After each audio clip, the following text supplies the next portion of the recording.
আপনারা কেমন আছেন? আশা করি সকলে ভালো আছেন। আমি শিল্পী বিশ্বাস, আপনারা দেখছেন আপনাদের প্রিয় ইউটিউব চ্যানেল ড্রাগন ফ্রুট ছাদ বাগান। তো আজকে ছাদ বাগানে এসেছে বিশেষ কারণে, তার কারণে এখন ড্রাগন গাছের শীতের সময় কি কি রোগ হচ্ছে সেটা নিয়ে বিস্তারিত আলোচনা করব আপনাদের এই ভিডিওতে। তো ভিডিওটা শেষ পর্যন্ত দেখবেন। আর চ্যানেলে নতুন হয়ে যায় অবশ্যই চ্যানেলকে সাবস্ক্রাইব করুন, পাশে থাকা বেল আইকন অল বাটন অবশ্যই ক্লিক করুন। চলেন ভিডিওটা শুরু করি। দেখুন, ড্রাগন গাছের সব থেকে সমস্যা হচ্ছে ড্রাগন গাছে এখন নিমাটোডের প্রবলেমটাও বেশি হচ্ছে বা শিকড় হারিয়ে যাচ্ছে। আমাকে হোয়াটসঅ্যাপে প্রায় আমাকে বলছে যে দাদা এরকম প্রবলেম হচ্ছে। তো এটা মূলত কি, ড্রাগন গাছের শিকড়ে এত ফুলে যায় কেন? ড্রাগন গাছ খুবই গ্রোথ ভালো, অথচ দেখবেন শিকড় দেখবেন হারিয়ে যায়, গিটগিট হয়ে যায়। এটার মেন কারণ হচ্ছে ড্রাগন গাছে যখন আমরা প্রচুর পরিমাণে খাবার দিই, আমরা ভুলে যাই ড্রাগন গাছের যে খাবারের অনেক কিছু মানে ব্যাকটেরিয়া হয়, তার মধ্যে থাকে যেমন নিমাটোড একটা রয়েছে। এটা হচ্ছে একটা কৃমি পোকার মতো, সরু সরু, চোখে দেখা যায় না। এরা কি করে, ড্রাগন গাছের যে শিকড় রয়েছে শিকড়ের ভেতরে প্রবেশ করে এরা ডিম পাড়ে, বাচ্চা টাচ্চা তৈরি করে। মানে কি বাচ্চা হয় তখন ওরা কি করে পুরো শিকড়টাকে ব্লক করে দেয়, নতুন শিকড় বেড়াতে চায় না। কিছু কিছু শিকড় না হলে তো আবার খেতে পারবেন না, তাই না? যে খাবার আপনারা দিয়েছেন খেতে পারে না, তো তাতে কি হয়েছে শিকড়গুলো আভ হয়ে মানে ফুলে যায়, তো ড্রাগন গাছের সমস্যা হয়। তো আমরা যদি নিয়মিত এর প্রতিকার করতে পারতাম তাহলে তাদের হতো না। তো যারা যারা প্রতিকার এই নিয়ে খাবার মানে নিমাটোড কন্ট্রোলের জন্য যে কোনো ওষুধ ব্যবহার করে বা দানা বা পাউডার অনেক রকম পাওয়া যায় ব্যবহার করে, তাদের ড্রাগন গাছের শিকড়ে দেখবেন কোনো সমস্যা হয় না, শিকড় পচে না বা শিকড়ও ক্ষতি হয় না। আমারও হয় না। আমার এই যে স্ক্রিনে দেখছেন ফটোটা, এটা দেখছেন আমার বাগানে পুরোনো ভ্যারাইটি ছিল থাইরয়েড, যেটা থাইরয়েডের উপরে গ্রাফটিং ছিল, থাই ইয়েলো, ইসরায়েল ইয়েলো সব রকম ছিল। সেই মাদার ডালের যে থাইরয়েডের রুস্টকের শিকড়টা দেখছেন অনেক বড়, কোনো নিমাটোডের মানে নিমাটোড হয়নি বললেই চলে, হয়নি, ঠিক আছে। তো যাই হোক, অনেকটা এরকম যদি আপনার শিকড় যদি ভালো হয় তাহলে আপনাকে বুঝতে হবে যে ড্রাগন গাছের খুবই মানে গ্রোথ বন্ধ হবে না আর ডালপালা ছাড়া বন্ধ হবে না, ঠিক আছে।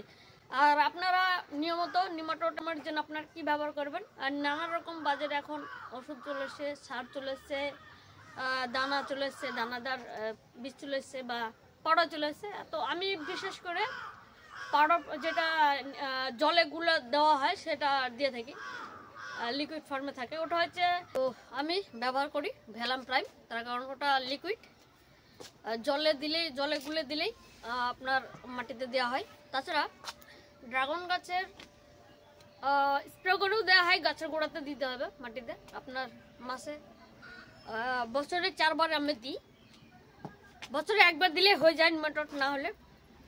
আর তাছাড়া এখন ড্রাগন গাছে যে রোগ চলেছে আমি কি করি বছরে 4 বার দিয়ে থাকি, ঠিক আছে।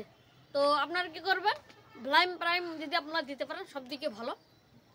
আর তাছাড়া রোগ হয়েছে আপনার ড্রাগন গাছে দেখবেন এখন হঠাৎ দেখবেন ড্রাগন গাছে এখন কুশি বেড়াচ্ছে না, কিছু কিছু গ্রাফটিং থেকে বা কিছু কিছু ভ্যারাইটি দেখবেন বাড়তে বাড়তে বন্ধ হয়ে যাচ্ছে।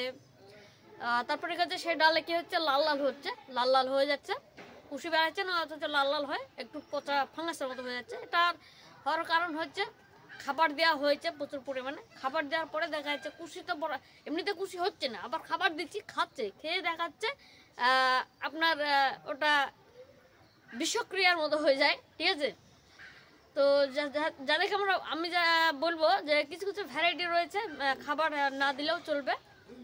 যখন শীতে শুরুতে খাবার দেওয়ার দরকার নেই, শীতের শেষের দিকে খাবার দেবেন।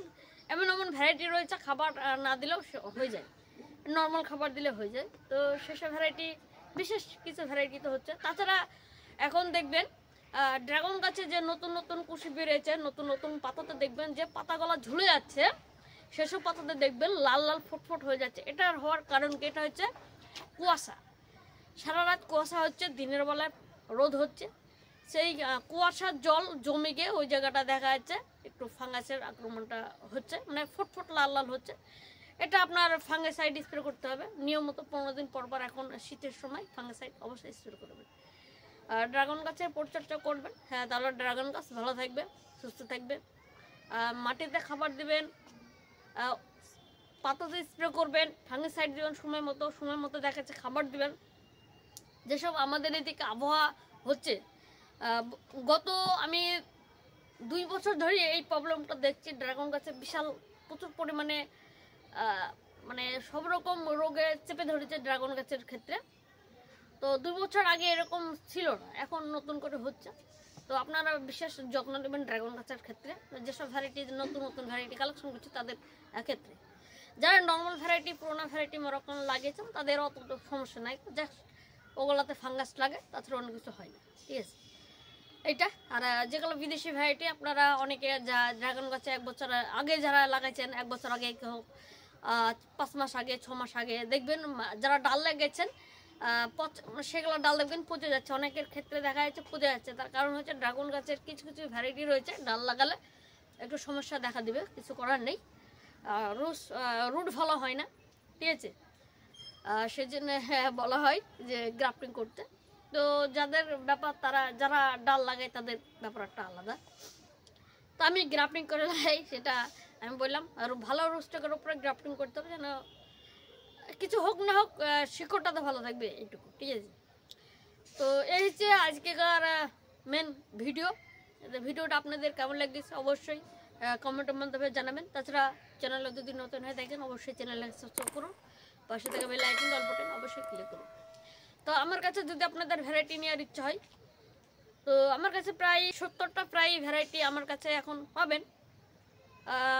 গ্রাফটিং চারা, বিশেষ করে গ্রাফটিং চারা, কিছু নর্মাল ভ্যারাইটি রয়েছে সেগুলা কাটিং চারা পাবেন। তো আমার কাছে চারা নেওয়ার জন্য আপনারা কী করবেন, স্ক্রিনে যে একটা নাম্বার রয়েছে, এটা হচ্ছে হোয়াটসঅ্যাপ নাম্বার। আপনারা এই হোয়াটসঅ্যাপ নাম্বারে প্রাইস লিস্ট বা হাই লিখুন। আমি যে প্রাইস লিস্টটা তৈরি করেছি সেটা আপনাদেরকে সেন্ড করে দেবো, আপনাদের পছন্দ মতো ভ্যারাইটি নিতে পারবে। তাছাড়া ড্রাগন গাছের এখন বিশেষ অফার দেওয়া হচ্ছে, সেটা হোয়াটসঅ্যাপে বলা হবে। ভিডিওটা এখানে শেষ করছি। আপনারা ভালো থাকবেন, সুস্থ থাকবেন, টাটা।